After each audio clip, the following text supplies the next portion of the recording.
Olá, sejam muito bem-vindos, sejam muito bem-vindas. O JF Entrevista de hoje terá como tema uma das maiores tradições do esporte de aventura de Juiz de Fora e de Minas Gerais, o Ibitipoca Off-Road, que chega à sua 36ª edição, consolidado como um dos principais ralis de regularidade do Brasil. Conosco no estúdio, Manuel Rezende, organizador do Enduro, e o jornalista Ivan Elias, que acompanha a prova desde as primeiras edições e ajudou a contar essa história ao longo de décadas. A prova reúne pilotos de todo o país, movimenta a economia regional e, neste ano, tem 615 inscritos. Neste programa, vamos saber todos os detalhes desta edição, que acontece nos dias 1º e 2 de agosto, e também retomar a história do Ibitipoca Off-Road. Então, Manuel, vamos começar com você, contando pra gente qual a expectativa desse programa. Com 615 inscritos, voltamos a ter 55 carros, mais do que o ano passado, e essa prova que vai acontecer, começa no dia 1º, lá na Suprema. Conta pra gente o que estava sendo preparado para o Enduro desse ano. Pois é, nesses anos todos que nós estamos aí fazendo essa prova, cada ano é um desafio para a gente, tanto na parte de cenografia do evento, de a prova em si, que é uma competição de regularidade, e ela passa por Juiz de Fora e alguns municípios próximos da gente, que é Olaria e Lima Duarte, e nós chegamos à Conceição de Ibitipoca. É uma modalidade que ela depende muito da gente ter muita cabeça para fazer, muita consciência na questão de os obstáculos que nós vamos colocar para cada piloto. Então, nós esse ano resgatamos algumas trilhas que nós tínhamos usado lá no primeiro ano, e a gente às vezes dá exatamente esse tempo que é para o local que a gente passa a recuperar vegetação, não causar um impacto muito grande. Então, a expectativa desse ano é muito grande com relação às motocicletas, por exemplo. Nós somos Campeonato Brasileiro e Mineiro. Então, isso demanda para a gente muito tempo para levantamento, conferência, porque a gente tem que fazer uma prova bem perfeita. Esse ano nós tivemos uma melhoria bastante expressiva na parte de carros, tanto é que aumentou o número de pilotos, tem uma categoria hoje que chama UTV, que que está desenvolvendo muito nas outras provas pelo Brasil, e isso também motivou aqui ao pessoal participar conosco. Então, a expectativa é muito grande. A gente fez agora, nesse momento, tudo que teria que ser feito na parte técnica da prova já foi feito. Então, daqui para frente, a gente conduzir a prova efetivamente com todo cuidado e para a gente conseguir um ótimo resultado e todo mundo sair daqui satisfeito. O Ivan está aqui como entrevistador e como entrevistado, Ivan? Afinal, é jornalista, mas está há muitos anos acompanhando essa prova, Fala pra gente como é que foram tantos anos, e você está com a revista aí, vamos antecipar para mostrar a revista que foi lançada já, Conta pra gente um pouco como é que você acompanha essa prova, É verdade, a gente agradece o convite, em nome da Assessoria de Imprensa e Comunicação do Ibitipoca Off-Road, para a gente falar um pouco mais do evento, que é um evento assim que é impressionante como que as pessoas gostam, como que elas se envolvem, a gente faz qualquer contato com o piloto, ou com o patrocinador, ou com quem gosta de moto, ou quem vai só para ver a festa, e é impressionante como que eles se apaixonam mesmo pelo evento. Eu já li alguns depoimentos que vocês colocaram no site, gente que está desde a primeira prova, que tem uma relação de amor com o Ibitipoca Off-Road, E acaba ficando assim, a gente tem... Ele dura o ano todo. Muita gente pergunta, talvez o Manuel e o Thiago, que são os organizadores, falam isso. Por que tem essa paixão por esse evento, Que quem não acompanha muito, não conhece regularidade, que é o nome, Enduro de regularidade, não entende muito, mas realmente é uma emoção, é uma adrenalina, uma aventura. Para quem não sabe, que tem muita gente que não sabe como é. Os competidores só vão saber na hora ali, pouco antes da prova, o que eles vão fazer. Então eles ficam matutando aqui. E é um evento que dura o ano todo. A gente começa a fazer o trabalho de assessoria junto com a coordenação do Manuel e do Thiago, desde o momento que acaba, sem exagero. Então eles abrem as inscrições quase um ano antes e já tem inscrito na prova. A prova em agosto, Tem inscrito desde outubro, novembro do ano passado. Então é uma coisa assim, é uma proporção muito grande. E fazer a comunicação, a gente vai se adaptando, né? Começou com o jornalzinho, né? E depois a revista, que tem aquela emoção toda, tem aquele prazo para entregar na gráfica, o árbitro já levantando a plaquinha e a pressão, e vai sair, já tem o dia. E tem as redes sociais que a gente consegue fazer praticamente, se não for ao vivo, eu chamo o quase ao vivo, né? Que a gente já coloca tudo no ar, sempre, né? Tentando fazer um trabalho ético, junto com a coordenação, de uma transparência grande. Acho que isso também justifica, explica um pouco o sucesso do Beachpock. A gente tem muita transparência nesse contato com a imprensa, né? Surgiu algum imprevisto, olha, aconteceu isso, estamos tentando resolver e vamos que vamos.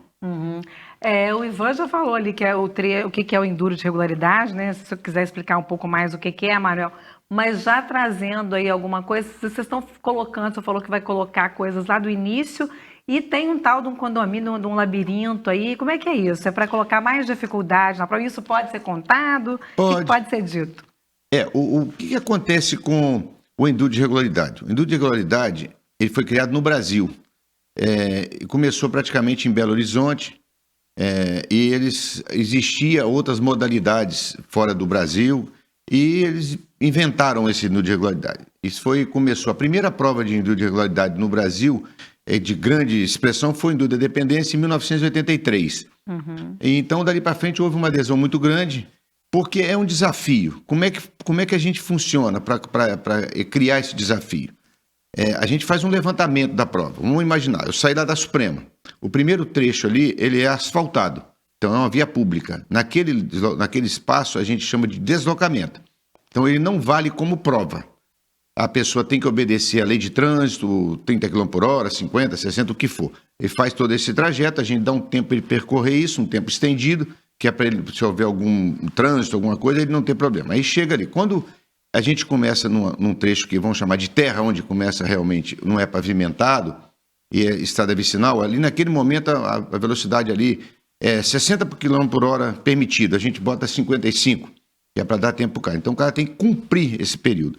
Logo na frente ele vai achar uma trilha, que é onde passa cavaleiro, boi, enfim.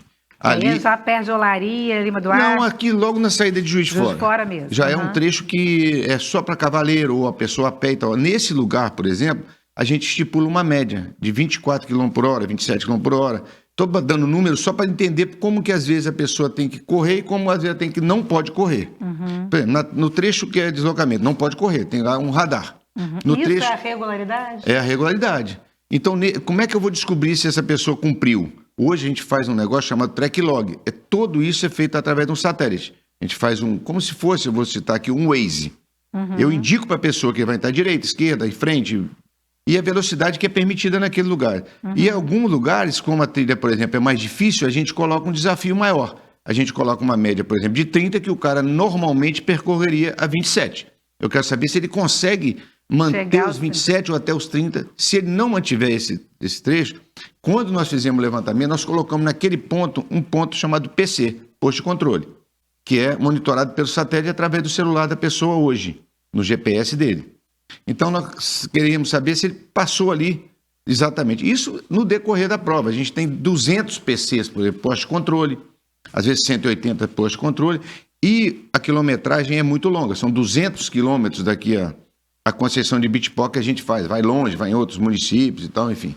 E de volta. São 200 quilômetros para ir e 190 para voltar, mais ou menos. Vai num dia e volta no outro? Vai num dia e vai no outro. Larga aqui, para em Lima do Arte para abastecimento, no posto de gasolina, alimentação. Isso tudo é acompanhado. Cada piloto, normalmente, tem um apoio, que vai num carro, que é para abastecer num lugar que não tem combustível, para dar alimentação num lugar que não tem combustível. Caso for um pneu, ali o apoio está ali para ajudar, leva um mecânico. É toda uma estrutura. Aí para em Lima do Arte a gente vai até a concessão de Beachpock, começa a chegar lá 14 horas. E a prova, por ser regularidade, larga piloto de 20 em 20 segundos. Então, o que eu sempre falo assim, se você imaginar que uma pessoa largou aqui às 6 horas da manhã, quando ele chegar lá em Lima do Arte, tem gente em Juiz de Fora largando ainda. Eu vi de 6 às 10 da manhã, né, Ivan? Isso. Então, a gente largando. Então, se você tivesse uma condição de... E como que escolhe quem vai largar primeiro? É de acordo com as categorias. Categorias. a performance de cada um. Por exemplo, nós temos uma categoria elite. Esses caras são patrocinados, são pilotos de ponta. Então, eles saem na frente. Então, depois vem o graduado. Agora, como é que avalia isso? Nos campeonatos, eles vêm fazendo as pontuações e vão dividindo em categoria. Por exemplo, o cara da categoria, vamos botar, novato, o cara começou lá agora.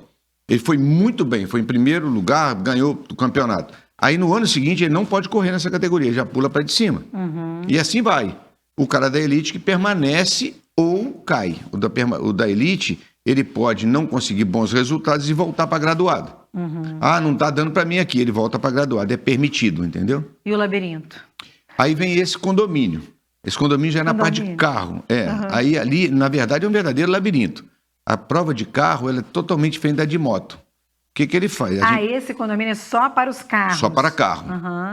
Porque esse lugar é um lugar que ia ser um condomínio e aí foi permitida a passagem. E lá a questão de carro é um pouco diferente, porque a pessoa larga, desloca, vai para esse ponto de teste especial, no caso, o condomínio, e lá para perto de Bom Jardim, lá eles usam um outro lugar que é no meio de eucalipto, plantação de eucalipto. Então ali o piloto tem que... O piloto, ali tem piloto e navegador. Ele tem que ver a habilidade dele de saber o trajeto e seguir o tempo. E quem comanda isso é o navegador. O navegador fica falando com ele pelo ponto, né? Falando, ó, direita, esquerda, e assim vai. É uma gritaria, uma confusão enorme dentro do carro. O navegador fica com ele no carro? No carro, dentro do carro. Vai e lá moto tem navegador também? Não, moto não. Só piloto. Moto, o piloto resolve tudo. Toca e navega. É o piloto, na moto, por exemplo, eu corro, em outras... Eu recebo uma planilha, que é tipo um Waze, e aquilo, tudo que vai acontecer, eu tenho que resolver, eu tenho que dirigir. A minha mão fica essa aqui no acelerador, essa aqui na embreagem, o pé no freio, o outro pé passando no marcha, e a minha cabeça ali, vendo se eu estou dando certo ou errado, entendeu? Eu vou ver se eu tenho que estar direito, eu tenho que olhar para o telefone que está ali, o Waze, como se fosse o Waze, né, o caminho, e eu faço tudo. Eu falo que o grande desafio da motocicleta é isso, não tem navegador próprio, é só um. O cara é piloto, navegador, roteirista, tudo a gente que faz. Oi, Ivan, e como é que você que faz a assessoria, né? Fala pra gente um pouco da tecnologia, as mudanças que você viu ao longo desses 36 anos, começou lá em 1990, né?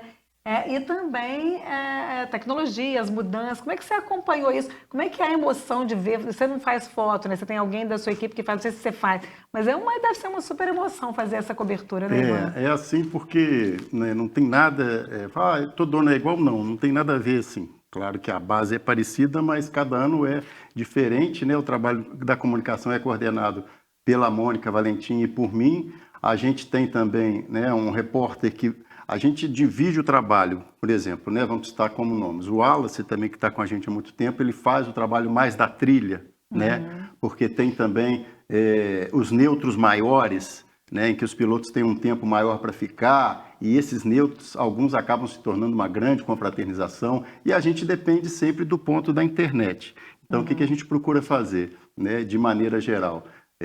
Nessa tecnologia, da mesma forma que, né, que as motos e os carros não tem nada a ver com aquele ano de 1990, mas tem os ideais do evento, isso que a gente sempre destaca, né, é a aventura com responsabilidade.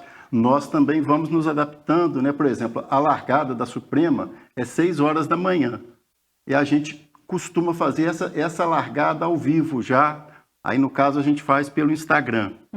Aí, a largada dos carros normalmente vai ocorrer às 9 da manhã. Aí, a gente começa a alternar um pouco de carro e moto na cobertura. Nisso, como disse o Manuel, a gente já está com uma equipe lá em Lima Duarte, porque a Prefeitura de Lima Duarte recebe esse primeiro piloto, simbolicamente, dá uma chave para ele. A gente registra isso ao vivo ou quase ao vivo. Nisso já tem gente chegando lá no Alphaville, lá em Bitpoca, que é que a gente chama de base lá também. E tudo, é claro que a gente depende da internet, mas com o passar dos anos, o que a gente procura fazer, por conhecer muito o evento, é tentar transmitir o máximo de coisas no tempo, né, real mais possível. Eventualmente não dá por conta de internet, mas, né, por isso que às vezes a gente não... se está num lugar que, apesar de você ter uma cobertura de internet, uma internet contratada, e tem aquela imprevisibilidade que acontece, então você faz o chamado quase ao vivo, para não perder aquele momento, e assim que chegar num ponto que tem, você já joga aquilo no ar. E como é que qual é o endereço do Instagram? Instagram é Bitpoca Off-Road mesmo, e a gente tem uma cobertura bem legal também, que é no domingo, a premiação começa às 7 da noite. Essa tecnologia, é importante destacar, ela proporciona esse horário certo, porque antes, quando não tinha toda essa... A gente anunciava a premiação para um horário, mas aconteciam coisas, pilotos entravam com recurso, e às vezes isso ia acontecer lá no final da noite, domingo. Agora não. Se a gente falar que a premiação começa às 7 da noite, ela começa às 7 em ponto, e a gente começa uma transmissão no YouTube, no canal do Ibitipoca Off-Road no YouTube, ao vivo, a partir de 6 horas, fala um pouco como foi a prova, entrevista, e 7 horas vai na premiação, e aí aquele jornalismo que está na veia, né? O padrão da transmissão é ganhou, entrevistou o campeão. Ganhou, todo mundo que ganhar vai falar, porque senão não tem a marca do jornalismo, o jornalismo lá dos anos de outro tempo. Nós estamos conversando com o Manuel Rezende e Ivan Elias sobre o Ibitipoca Off-Road. Nós vamos para um pequeno intervalo e a gente volta falando mais da história, dos casos, né? Dessa prova que é tão querida aqui em Juiz de Fora, em Minas Gerais e em todo o Brasil, né, Manuel? E nós vamos saber também dessa vestimenta ali do Manuel Boné, a jaqueta, né? É no próximo bloco, não sai daí.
Olá, estamos de volta com o JF Entrevista, falando hoje do Enduro, né, que é o off...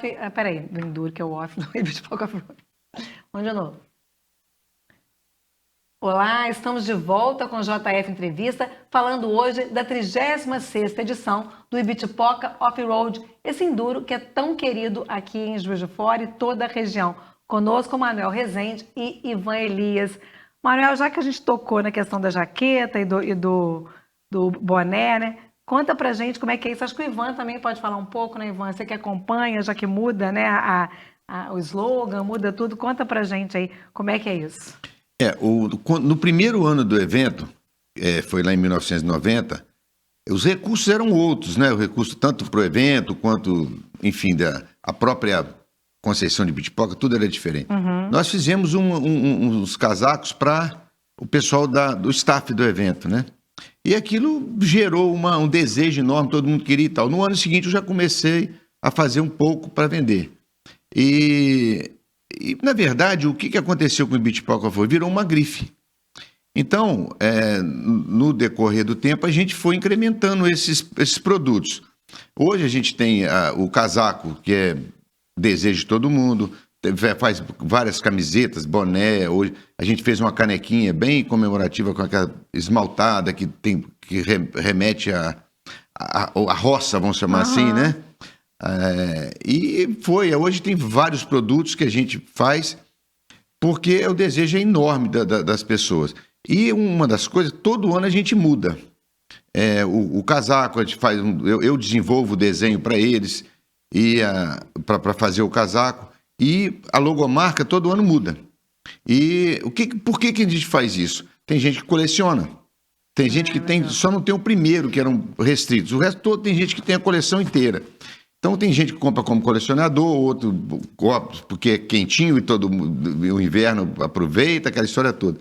Então hoje, realmente, o evento, além dele mexer com a economia, assim, na parte de... A gente usa lá pessoal que trabalha conosco no staff, ele também mexe através da confecção de casaco, que é tudo feito na nossa região. Uhum. Juiz de Fora, o tecido é de um lugar, compra no bordado em outro, mas tudo isso, a cadeia de produção, ela é grande, então dá oportunidade para todo mundo de ganhar alguma coisa, né? e fomenta a economia, que é a nossa ideia realmente, é fazer um evento bacana e que todo mundo saia ganhando de alguma forma. E a loja é onde, Ivan? E quer falar mais alguma coisa sobre essa coisa do slogan, né? Como é que vocês trabalham com isso?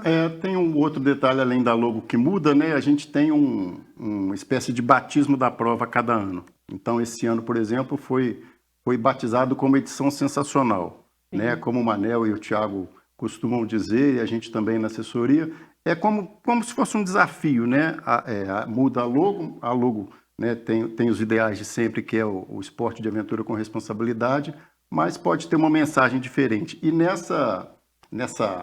esse adjetivo, né, a organização se propõe a fazer melhor que o ano anterior, que já é um desafio muito grande, né, pelo retorno que eles têm dos pilotos, não só dos pilotos, né, dos patrocinadores. A gente até destaca na revista essa questão da marca, tem uma reportagem da Mônica Valentim, em que ela fala isso, como que a marca IOR, né, se consolidou ao longo do tempo e como que os organizadores se desafiam a fazer sempre um evento melhor que o anterior, né? A gente até brinca no editorial da revista, que é também um pouco da modalidade, o que faz esse pessoal ficar 363 dias por ano preso, doido para ir para o mato, ficar sujo, né? E chega lá na prova, quer saber quanto que é ano que vem? Já tem data do ano que vem? Então, esse mistério, né, que envolve a prova, a gente também nessa questão do sensacional, um ano é imperdível, outro ano é sensacional, vai se criando aí ou vai se repetindo alguma coisa com essa questão de se colocar um desafio, né? E nós na comunicação também vamos tentando acompanhar esse desafio e nessa gente, né, como disse o Manel, a gente acaba crescendo também na questão profissional, de buscar o que está apresentando mais resultado, né, dentro da tecnologia toda, dentro, né, do que oferece. Então a gente vai evoluindo de acordo com o que o evento vai evoluindo e o desafio é esse, é tentar fazer uma edição melhor do que a anterior, que já foi, né, considerada boa, né, por todos. E histórias para contar? Tem muitas, né? Eu li lá alguns depoimentos, esse de gente que leva o filho, né? Você mesmo levou seu filho, Thiago é seu filho, né? Thiago é meu filho. Já está uma prova que passa de gerações. Tem muita história para contar, tem casamento, o que acontece? Tem mulheres também, né, no Enduro? Como é que é isso? Tem categoria feminina para as motocicletas e tem no carro também, às vezes lá a gente não tem categoria feminina para carro, mas tem muita mista. Tem o marido com a mulher. Eu falo que sempre que o Enduro de regularidade tem uma vantagem muito grande, ele é muito democrático, vamos chamar assim, democrático. Porque a gente tem, quando a gente fala de categoria, que são muitas, a gente tem... 19, a gente esqueceu de falar no primeiro bloco, são 19 categorias, o Ivan sabe todas de cor, 19 categorias para moto e 5 para carro. Isso. No carro, a gente pode falar assim, no carro, o cara mais velho pode usar, porque o cara, não que seja fácil, mas é mais simples. Na motocicleta já muda um pouco, porque depende muito do preparo físico. Então a gente tem uma categoria lá em cima de elite, que são os caras que andam numa outra, vamos falar assim, no outro patamar. Elite seria assim, os profissionais. Quase que profissionais. Tem gente que não é profissional, mas é piloto que se dedica muito. E vem as outras categorias. E nós temos lá, over 35. Depois tem um over 65 lá embaixo. Uma pessoa de 65 anos, um velhinho, eu chamo meus velhinhos, que a gente joga na mesma categoria, são os over 65. Então, dá oportunidade do cara. Tem over 45, 50, 60, 65. Dá oportunidade para todo mundo correr. Aí você vai falar comigo, e os novinhos? Tem lá a categoria pai e filho. Vai o pai levando o filho junto, cada um numa motocicleta, lógico, com autorização, aquela história toda. O menino é habilitado, enfim, vai levando lá o pai e o filho. É uma maneira de você aproximar o pai do filho ali no esporte e fazer o esporte ser mais competitivo e a gente também criar novos pilotos. Tem vários pilotos que correram com o pai, daí a pouco eles viram navegadores ou viram pilotos de verdade. E a prova, por ter essa idade toda, de 36 anos, às vezes a gente está conversando com a pessoa fala assim, eu tenho hoje 25 anos. Então, quando eu nasci, o evento já tinha 10 anos. E às vezes tem alguns que falam assim, minha mãe não deixava eu, lá em Lima Duarte acontece muito isso, minha mãe não deixava eu ir na rua nesse dia com medo de ser atropelado, porque tinha tanta motocicleta. Então, é muita história interessante e todo dia, ontem a gente teve esse evento, né, de lançamento da revista, e ali você vai ouvindo opção de história. Vem gente com opiniões, com ideias absurdas, que oferecem, por que vocês não fazem isso? Aí outros vêm contando as histórias antigas. Quando eu falo de ideias absurdas, é porque tecnicamente fazer uma prova não é tão simples, entendeu? Então a pessoa fala, por que você não botou aquele lugar que é tão difícil? Eu falei, porque vai passar 500 motos. Como é que eu vou passar 500 motos ali? Ali não dá para passar 500 motos. Ah, mas o cara é desafio. Tudo bem, mas ali não dá. Ali dá para passar 20 motocicletas. E é uma prova desse tamanho. Então tem coisas que vão... A prova vai exigindo da gente muita sensibilidade para você fazer uma prova que ela seja prazerosa, que é o que eu falei do evento em si. É uma prova que a gente criou, que a pessoa vai sair e vai chegar. Se eu criar uma prova muito difícil, que está muito problema, o cara vai sair e não vai chegar. Então o cara veio lá do sul do Brasil ou lá do Nordeste, chegou aqui, ele correu meio-dia e falou, pô, a prova ficou tão difícil que eu não consigo aguentar.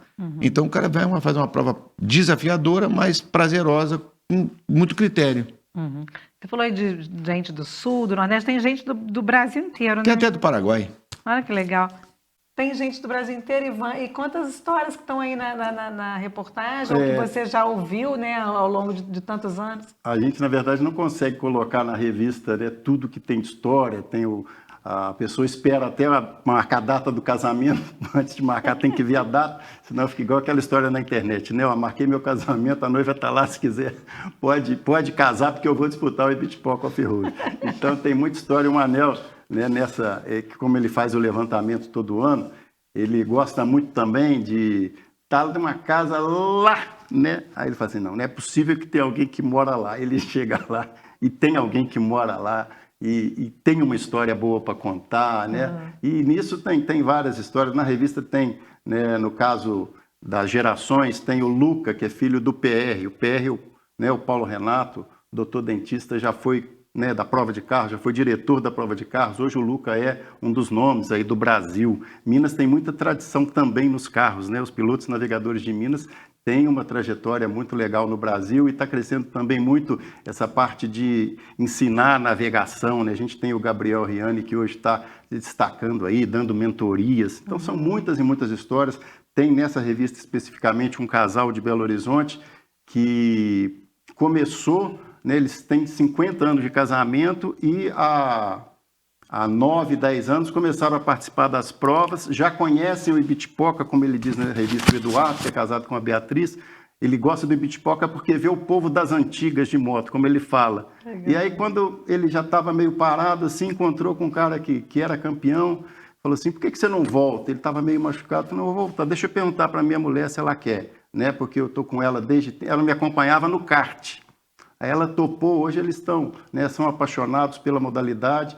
Como eles estão aposentados, eles, né, estendem esse casamento para a trilha e, como eles dizem, são talvez os que participam de maior número de provas no país, porque são aposentados, gostam, eles correm de UTV. Então, só se bobear a gente e costumam, e conhecem o Brasil todo, né, porque tem prova Serapió, que é Ceará, Piauí, tem prova Transparaná, tem Rally dos Sertões, né?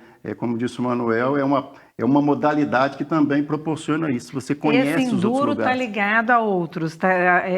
Esse pessoal da elite aí está ligado a outros campeonatos. Já esteve campeonato mineiro, já teve relação com outros campeonatos, né? Como é que está hoje? Tá, olha só, o campeonato brasileiro começou lá em janeiro, né, no Serapió, que é esse que ele falou. Dali ele foi lá para o sul, em dos Pampas. As provas do Campeonato Mineiro normalmente são de 2 dias. Então, aí a competição veio lá, destacando um, outro e tal. Aí já teve aqui em Lavras uma etapa. E a nossa vai ser a final do Campeonato Brasileiro. E a prova, até já num outro momento eu citei, falei que seria ótimo que ela fosse a nossa última etapa e que não tivesse o campeão definido ainda, porque aí a disputa fica mais acirrada. Isso para a organização é até mais complicado, porque muito acirrada as coisas ficam muito mais, vamos falar assim, muito mais cuidadosas, né? Então, enfim, então esse ano ela chegou em Juiz de Fora, vai chegar em Juiz de Fora essa etapa, sem definição do campeonato. Tem dois pilotos, que é o Emerson Lotti, que é de Curitiba, e tem o João Mar Greco, que é aqui do Espírito Santo, que estão empatados. Então, a prova do Ibitipoca desse ano, na categoria Elite, a decisão vai ser aqui em Juiz de Fora. Em algumas categorias, elas já estão definidas praticamente. Isso, de uma certa forma, a gente preferia que não estivesse, porque aí obrigaria o piloto a vir disputar. Quanto mais pilotos estiverem disputando, mais emocionante, mais importante, mais legal fica a prova. Mas algumas já foram definidas, mas mesmo assim o piloto não perde. A gente agradece muito, né? Que ótimo que eles não percam, que venha correr a prova. Vamos falar assim, um orgulho muito grande para nós organizadores, para nossa cidade, que é onde tudo iniciou, para Lima Duarte, para Conceição de Bitipoca, é uma honra muito grande para a gente receber esse número de pilotos. É sinal de que nós estamos fazendo um trabalho muito legal, que a gente tem, cá entre nós, sejamos modestos, a gente faz um trabalho realmente bastante primoroso para acontecer isso. E a cidade, tanto Juiz de Fora, como Lima Duarte, como Conceição de Bitipoca, a gente tem um apoio das prefeituras, da Polícia Rodoviária Federal, da Polícia Militar, da Polícia, todo mundo acaba se envolvendo no evento. Com isso, fica esse evento grandioso e todo mundo que chega aqui sai daqui feliz da vida, não é importunado em nada, é muito bem recebido, que é a intenção do nosso evento, do nosso esporte, na verdade. E os desafios, né? Queria perguntar para vocês dois, né? É o desenho do percurso, é a segurança das pessoas? Imagino, né? A questão da segurança deve ter toda uma questão por trás, uma logística por trás, né? Como é que é isso? Como é que é essa preparação? O Ivan falou que acaba um, já começa o outro, né? Como é que é isso tudo? A parte, eu acho que a gente fez um levantamento há pouco tempo, eu não sei se esse número é ainda esse, ou se aumentou ou diminuiu, mas eu acho que o desafio, né, o Manuel também tem, claro, a parte técnica da prova, é você atender esse número de pessoas, que é muito impressionante. A gente levantou praticamente 200 cidades, né, 600 pilotos, vem uma delegação do Paraná com 55, então é isso que o Manuel falou, ele tem que desenhar uma prova, no caso das motos, né, para médias de velocidade diferente. Então, é quase um quebra-cabeça. Eu acho que o desafio maior é você conseguir atender esse público, né, vamos chamar de clientes, são 600 pessoas, né, que despegam de todos os lugares do Brasil. Uma pessoa que venha, um familiar, então exatamente. Então, vai para casa das 1000 pessoas. O desafio é manter a qualidade com a quantidade. Eu acho que basicamente é isso. Você também acha que é isso, Manuel? A prova, por ela ser fora de estrada, né, que a gente tem lugar que é muito isolado, como quando a gente falou, né, da casinha que tem lá, hoje em dia tem muito lugar que ainda não mora ninguém nas propriedades. Então, a gente tem uma equipe muito grande de uma pessoa, o grupo que abre prova, que a gente faz na frente, tem um outro grupo que fecha a prova, a gente traz esse pessoal de fora, é uma equipe que vai atrás dando suporte, e fechando as porteiras, os lugares, as propriedades que a gente passa, e além disso é dar suporte. A pessoa quebrou a moto, tem uma pessoa que leva um equipamento, uma mochila, mecânico, dá o primeiro socorro ali, bota o cara numa estrada que seja fácil para chegar, para deslocar até um ponto de apoio, ou Lima Duarte, ou Conceição, ou Juiz de Fora, o que for. E tem a parte médica, que a gente tem uma UTI médica, UTI móvel, que vai acompanhando a prova, acompanhando, que eu digo assim, pontos estratégicos. E tem o médico com um socorrista que vai de moto. Então ele vai, os lugares mais críticos, ele espera passar, porque a gente não sabe onde pode acontecer um acidente. Mas então eles ficam em comunicação com a unidade, e além dessa unidade tem mais dois automóveis, que são automóveis 4x4, né, que consegue superar alguns obstáculos, que é para fazer um eventual socorro, caso haja necessidade de fazer um resgate. São bombeiros que são especialistas em resgate, e médico ortopedista e médico geral, as pessoas trabalham conosco nesse período. Além disso, a prova tem seguro de responsabilidade civil, seguro de vida para cada piloto e navegador. Então, é uma estrutura realmente grande. É um evento hoje que ele tem um custo bastante elevado para a gente. O evento em si é um custo elevado, mas que a gente cuida de todos os pontos que possam vir a dar algum problema. A gente, por exemplo, tem quando vai fazer a montagem da estrutura lá na Suprema, a gente tem um RT, um responsável técnico, um engenheiro que faz toda a parte de ver onde o carro vai subir na rampa, onde vai receber os pilotos. Então, tudo é uma estrutura realmente bastante... A gente cuida bastante disso, entendeu?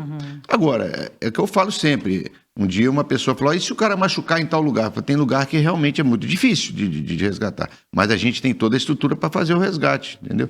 Tem, inclusive, o apoio aqui da Polícia militar de Juiz de Fora, que tem um helicóptero, caso haja necessidade, e fica sobre aviso, entendeu?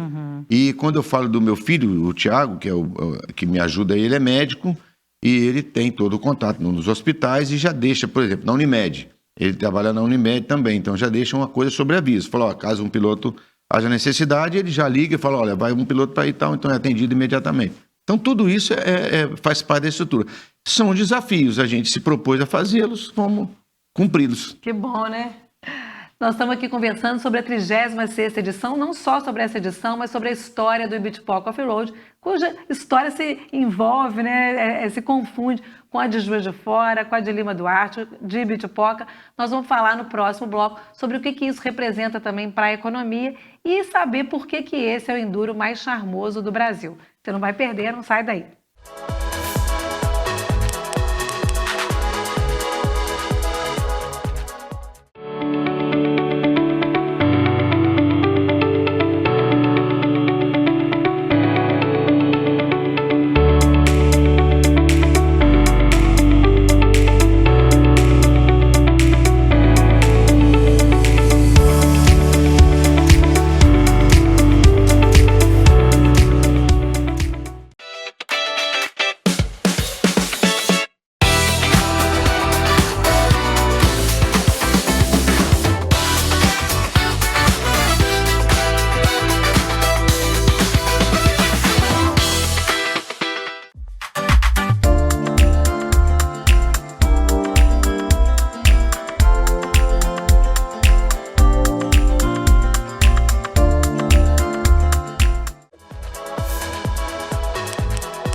Olá, estamos de volta com o JF Entrevista, hoje falando de uma coisa ótima, né? Uma coisa muito boa, que é o esporte, que é esse esporte radical, que é o Ibitipoca Off-Road, que foi considerado o enduro, o rally mais charmoso do Brasil. Por quê, Manuel?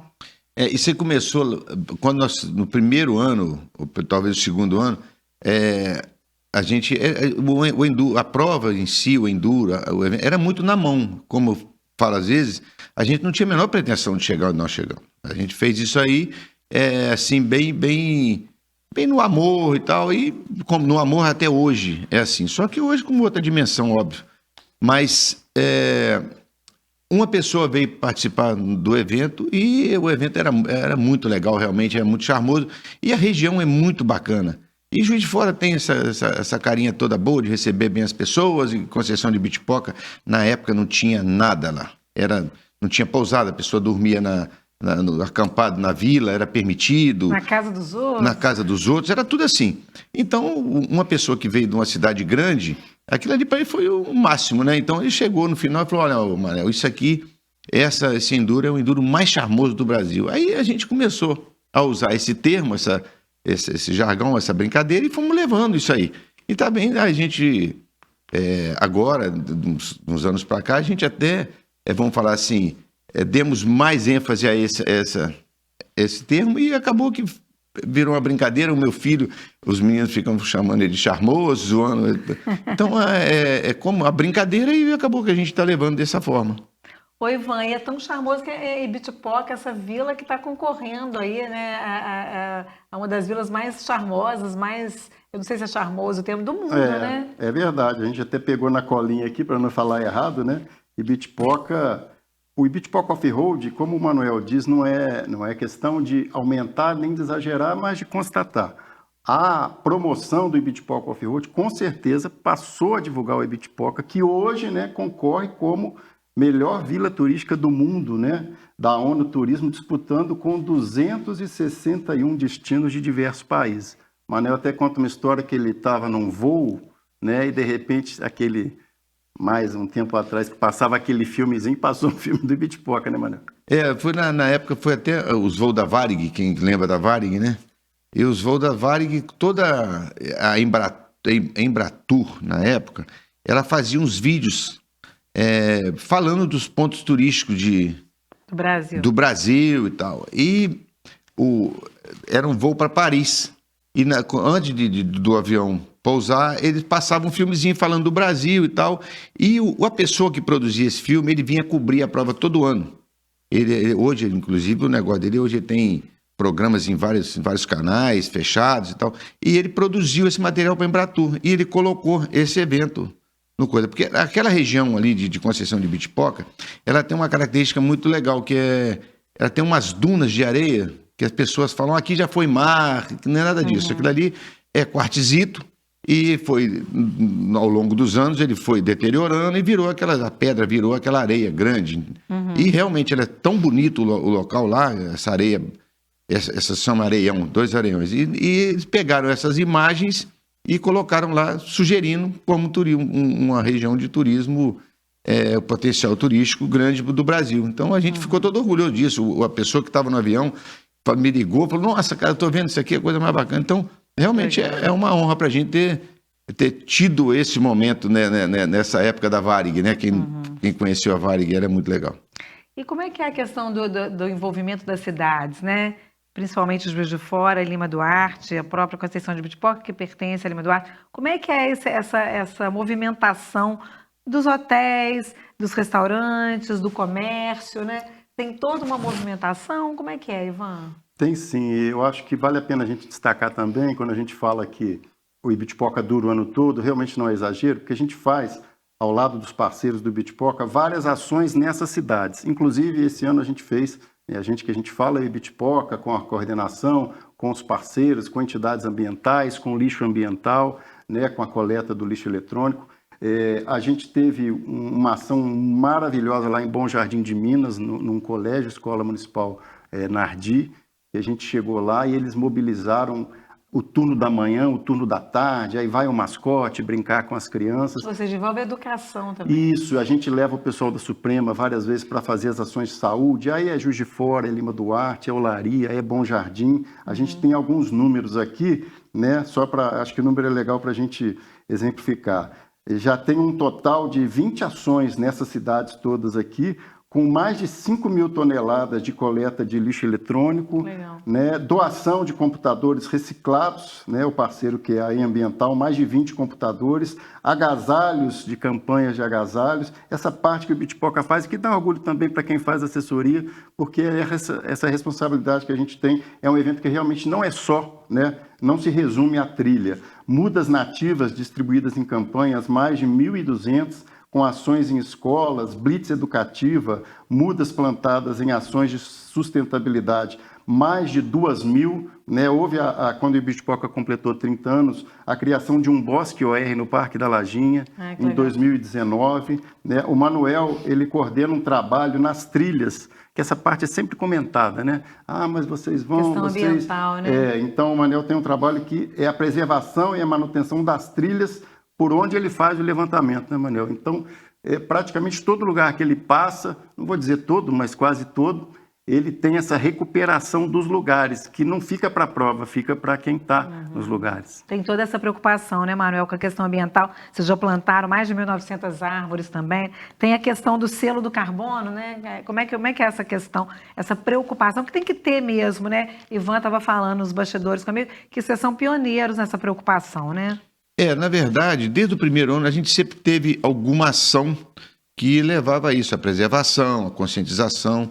Aí o IBDN, vamos falar assim, surgiu no nosso evento de uma maneira excelente. O IBDN é o Instituto Brasileiro de Defesa da Natureza. O que essas pessoas fazem? Ele vem para aqui, faz um levantamento de todo gás carbônico que é emitido, desde quando a pessoa sai da cidade dele, trazendo a motocicleta em cima de um carro, por exemplo. O carro dele, que ele trouxe a moto em cima, ele emitiu X tonelada ou quantidade de gás carbônico. Quando chega aqui, eles fazem um levantamento de cada piloto. Quanto que a sua moto consome? É um questionário.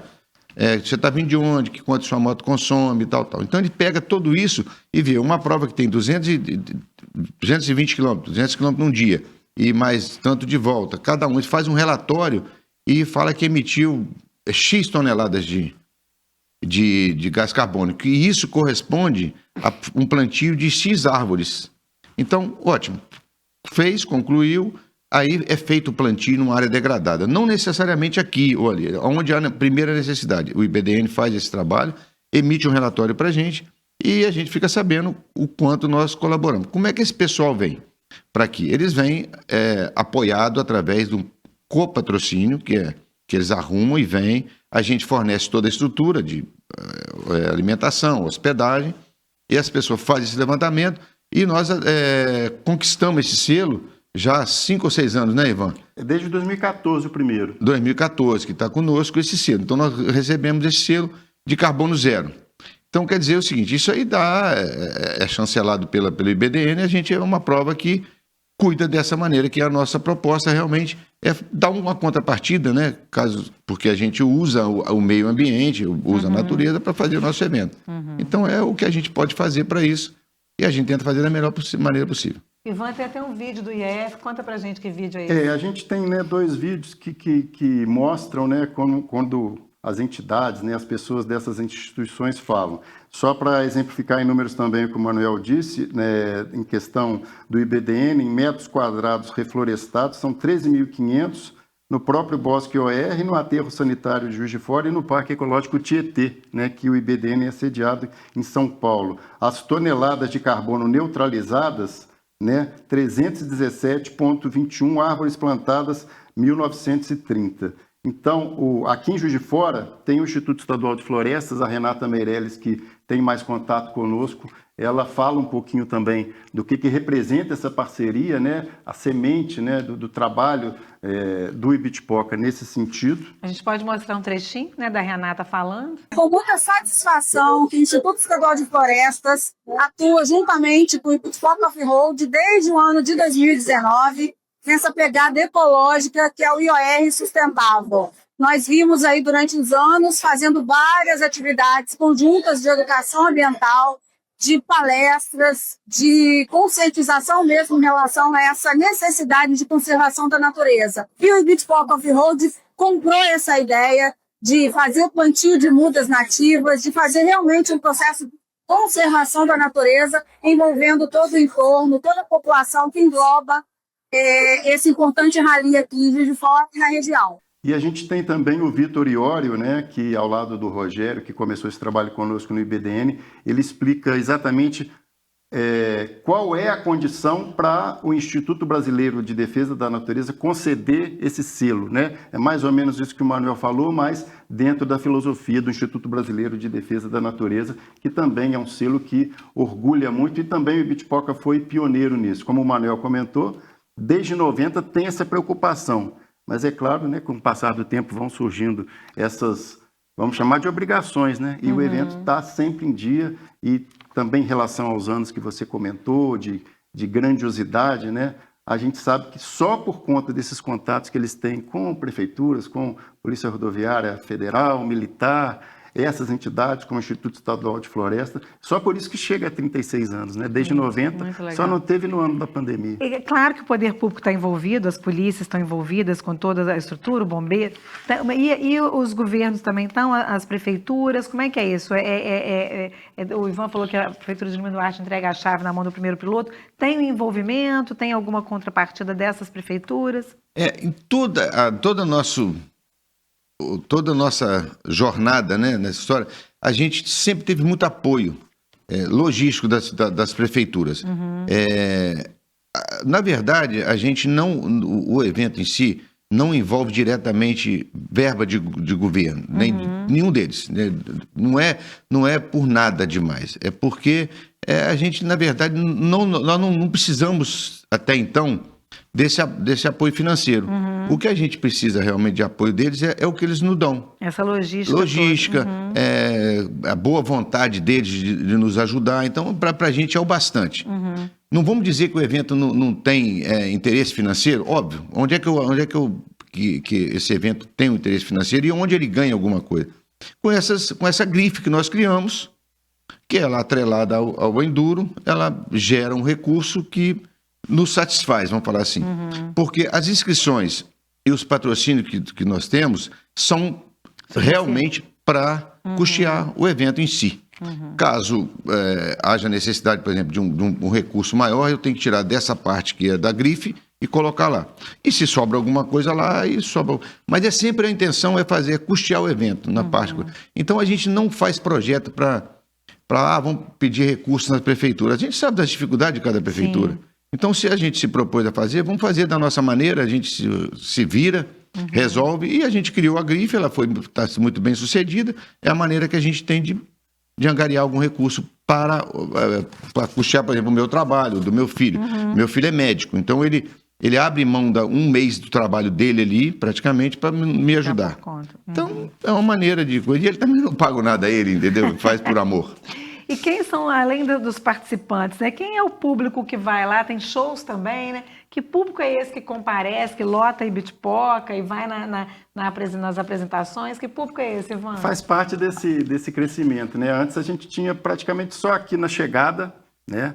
E sempre recebe um grande público. Lá na Suprema eles começam a chegar os pilotos a partir de 12h30, 1h, e aí tem show, tem espaço kids, tem praça de alimentação, né? Como a gente comentou, tem a transmissão, tem a premiação. Passa um domingo legal lá, tem várias famílias, as famílias dos pilotos que vão, os apoios, tem familiares que às vezes não vieram para a largada, mas vão acompanhar na chegada. A chegada é domingo a partir de que horas? A partir de 12h30, 1h na Suprema. Domingo, dia 2 de agosto, a partir de 12h30. É. Só que hoje, né, como a gente está nessa busca de sempre procurar atender o maior número de pessoas e envolver também as prefeituras, como a gente tem comentado, quando se chega lá em Lema Duarte, também no sábado, dia 1º, a partir de 9h30, 10 da manhã, quando vai chegar esse primeiro piloto e depois, naturalmente, os outros, tem show, tem feira de artesanato, tem feira de moda, tudo que movimenta os expositores da região, além do Armazém de Minas, que é o posto que tem uma estrutura bacana. Quando chega no Alphaville, tem um showzinho lá também, tem alguma coisa da praça de alimentação, uma cerveja, uma carne. Então, tudo tem, né? Todas as etapas acabam tendo essa participação do público. E aí, além das pessoas que convivem com os organizadores, com os pilotos, tem gente que vai curtir, né? Sim. Tem gente que vai curtir porque o astral realmente é altíssimo, então a gente tem várias pessoas, centenas que vão lá em Lema Duarte, tem outras que vão só para Ibitipoca, e tem outras que fazem a prova toda, acompanham, né? Não dentro da prova, mas vão acompanhando as equipes de apoio, acaba sendo um programa. Muito legal.